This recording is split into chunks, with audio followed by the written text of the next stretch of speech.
Mais uma vez você tem essa oportunidade de aprender nesses 20 minutinhos de conhecimento e diversão. Muita alegria para você, meu filho, aqui no Carecas de Saber. Deixa eu achar um canto para aparecer no começo. Aqui dá certo meu rosto, né?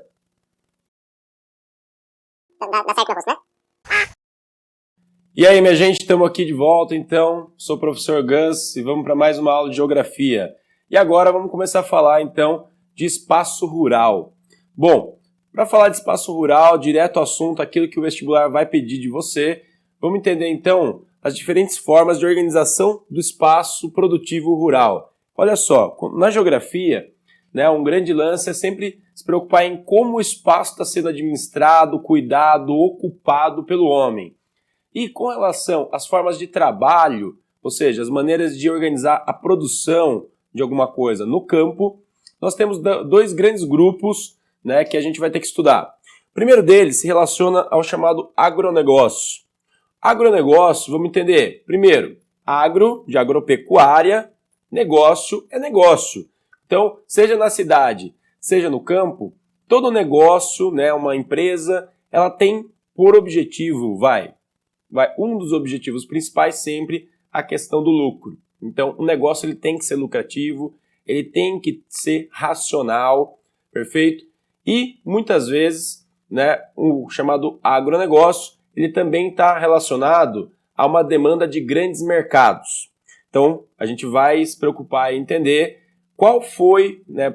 quais foram os tipos de agronegócio mais comuns na história da humanidade aí, especialmente pós-período colonial, né? E aí a gente tem que entender também o quanto isso daqui se diferencia do outro modelo, que é a chamada agricultura familiar. E olha só, a gente tem que entender que a agricultura familiar não é somente a chamada subsistência. Existem muitas mais formas de entender a agricultura familiar. Mas olha só, uma coisa importante para a gente já ter de início. Quando a gente fala de uma família trabalhando com agricultura, então, em primeiro momento, a gente tem a questão da agricultura familiar como um espaço que é produtivo, mas ele é também moradia. Outra questão que a gente vai ter que sempre discutir, na agricultura familiar, o espaço ele também é um universo simbólico, portanto, as relações sociais de uma comunidade se estruturam também dentro desse espaço que é produtivo, que é ligado a essa atividade que é a agricultura ou a pecuária.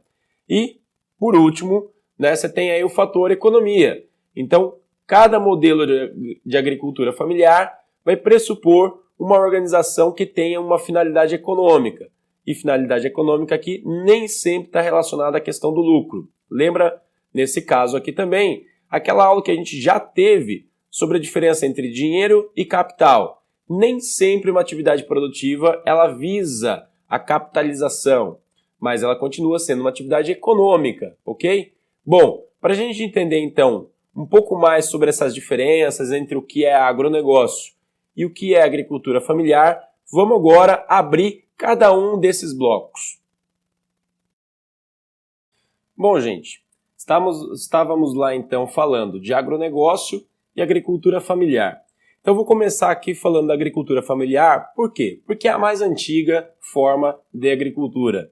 Quando a gente já falou lá atrás sobre a formação de espaço geográfico, lembra, em uma última aula, falamos sobre o momento em que o homem deixou de viver no espaço natural e gradativamente foi constituindo um espaço seu, um espaço humano.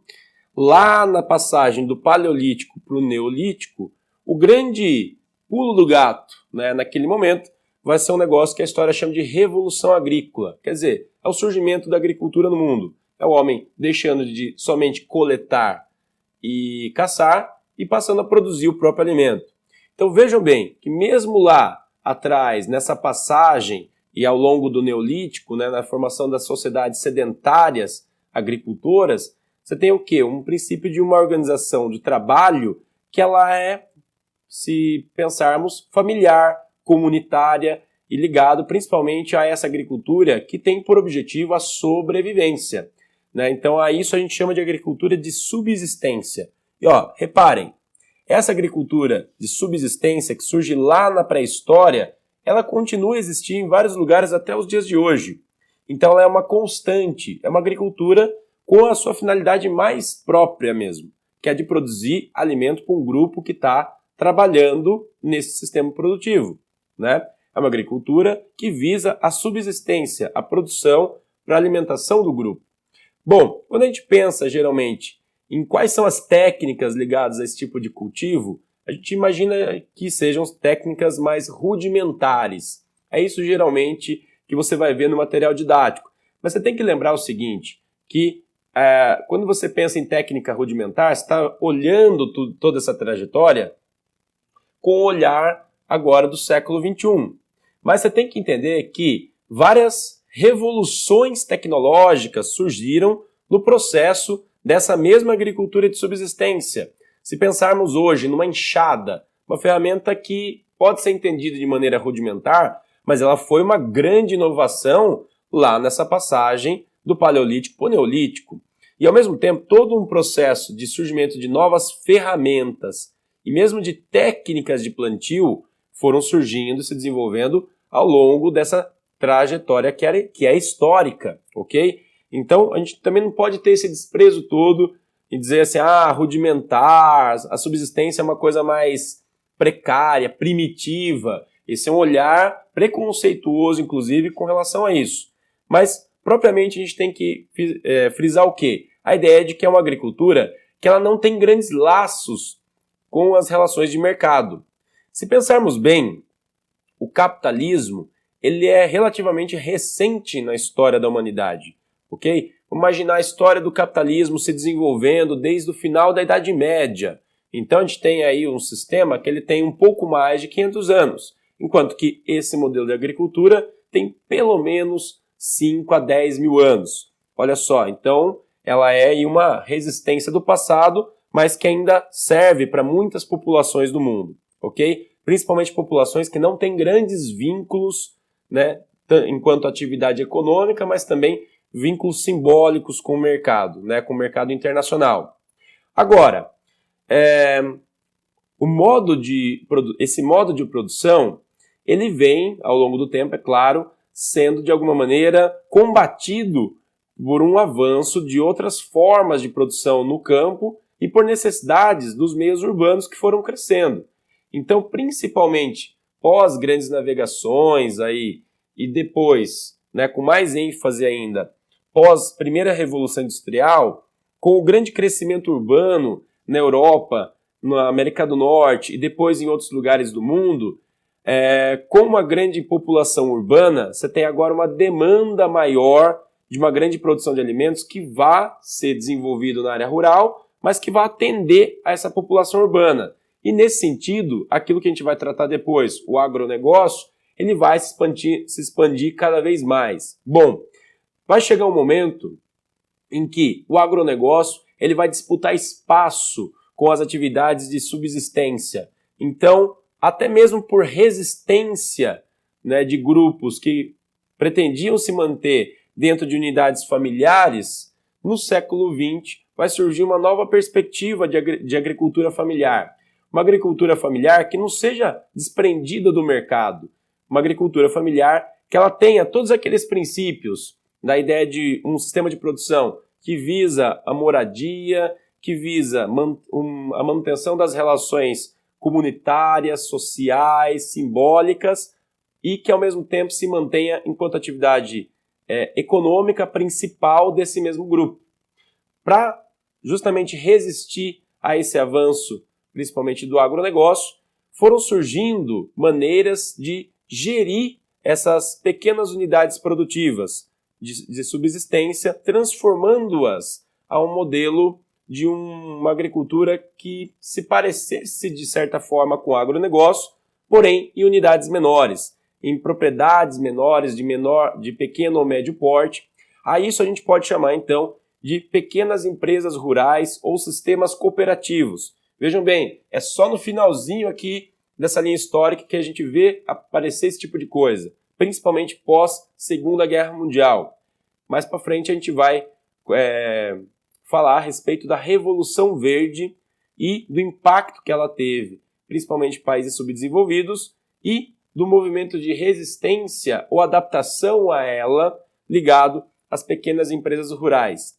Só para a gente enfatizar então, pequena empresa rural é como uma pequena empresa na cidade, né? Uma pequena empresa que ela não é uma grande empresa, mas que ela também tem o objetivo de atingir um certo mercado consumidor, ela também tem uma preocupação de estruturar um mercado, né, com o qual ela vai se relacionar.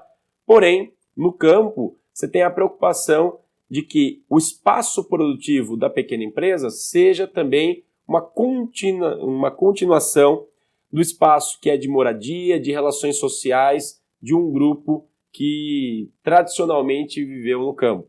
Tudo bem? Bom, isso aqui a gente vai ter que relacionar também agora com o agronegócio. Bom, falando agora das modalidades de agronegócio, a gente tem que ter uma visão histórica. Lembrando, agronegócio é sempre uma atividade de ocupação do espaço rural, pensando agricultura ou pecuária e visando lucro. Afinal, é um negócio.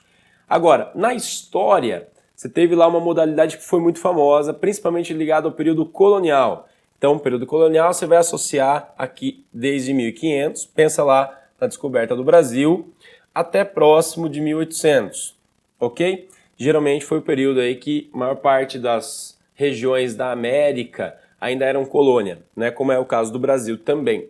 Bom, nesse período você vai lembrar lá das aulas de história, era muito comum um sistema de produção rural chamado de plantation, né? Você vai lembrar de ciclo da cana no Nordeste brasileiro, por exemplo. Bom, vamos só relembrar alguns conceitos ligados ao plantation. Bom, para que se plantava a cana no Nordeste do Brasil, lá no período colonial? Para produzir açúcar, vamos dizer assim, para vender na Europa. Então a metrópole Portugal usava o território aqui da colônia para uma atividade que fosse altamente lucrativa e que gerasse aí um produto de exportação na Europa. Pois bem, plantation ele tem algumas dessas características, então ele vai trabalhar com monocultura, você vai pensar, só a cana, mono, uma só cultura agrícola. Geralmente ligada a grandes propriedades, aquilo que a gente chama de latifúndios. O latifúndio é uma grande fazenda. Professor, não tenho ideia do que seja uma grande fazenda. Imagina seu bairro. Imagina se você é de uma cidade pequena ou de médio porte. Imagina talvez o tamanho da sua cidade. Então, tem fazendas que têm esse tamanho ou mais. Pois bem, uma grande propriedade, um chamado latifúndio, é uma área muito grande, né, onde você vai ter a plantação de uma só coisa. Né? No caso do ciclo da cana, era plantio somente de cana. Se você for hoje para o interior do estado de São Paulo, em vários trechos do interior do estado de São Paulo, você vai ver também trechos imensos de área de plantio somente de cana-de-açúcar. Ou em algumas regiões do centro-oeste, você vai ver muita soja. Então ali é uma atividade de monocultura, uma só cultura agrícola, né, sendo desenvolvida numa grande propriedade. E também pensando que a gente não tem uma só grande propriedade, mas é toda uma região focada num tipo de plantio, ok? Geralmente um tipo de plantio que ele vai ser visado para exportação. Quando a gente pensa em exportação, no caso do plantation, a gente estava pensando na relação metrópole-colônia, ok? Mas a gente pode associar hoje, na ideia da exportação ou do agronegócio, vinculado a grandes mercados consumidores. Quer dizer o seguinte, mesmo uma cidade grande, né, atual, ela também vai receber os produtos do agronegócio de alguma maneira. Bom, voltando ao plantation especificamente, você vai lembrar que durante o período colonial, a mão de obra era escrava. Então, essa é uma característica importante também do plantation, né, um tipo de agronegócio que foi muito comum aí no período colonial.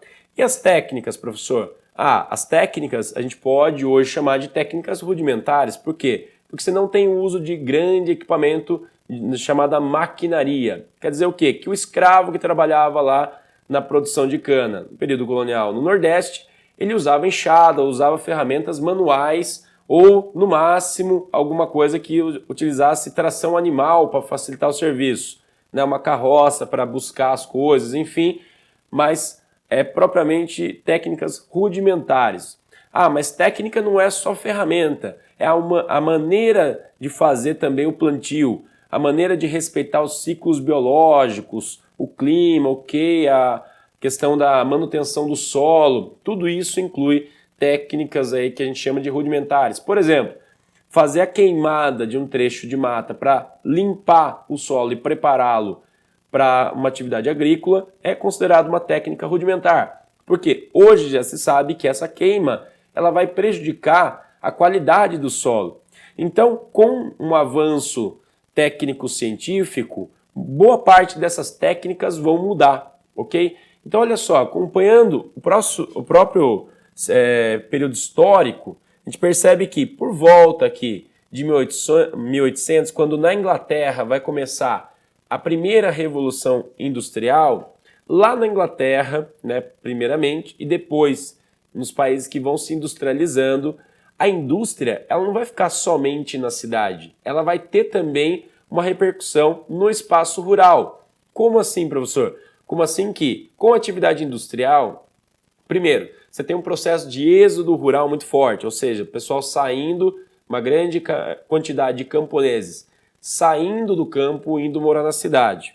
Significa que agora eu tenho mais gente que não produz comida na cidade e, ao mesmo tempo, uma necessidade maior de produção de comida e é preciso produzir tudo isso no campo em grande quantidade. Perfeito? Então, as técnicas vão ter que mudar, o perfil do trabalhador vai ter que mudar. E toda aquela inovação, né, não somente enquanto ferramentário, mas também no sentido de entendimento científico, né, das plantas, do tipo de solo e tudo mais, vai começar a ser aplicado a partir de 1800. Então, a partir de 1800, começa gradativamente em vários países a ser aplicado aquilo que a gente chama de agroindústria. E vejam bem, não é somente a questão de aplicação dos métodos científicos, das inovações tecnológicas no campo. É toda uma mudança de perfil do que vai acontecer no campo. Por exemplo, a mão de obra. A mão de obra que antes era escrava, ao longo do século XIX, ela vai ser transformada em mão de obra livre. Então é no século XIX que você vai ouvir falar de movimento abolicionista, quer dizer, do fim do trabalho escravo.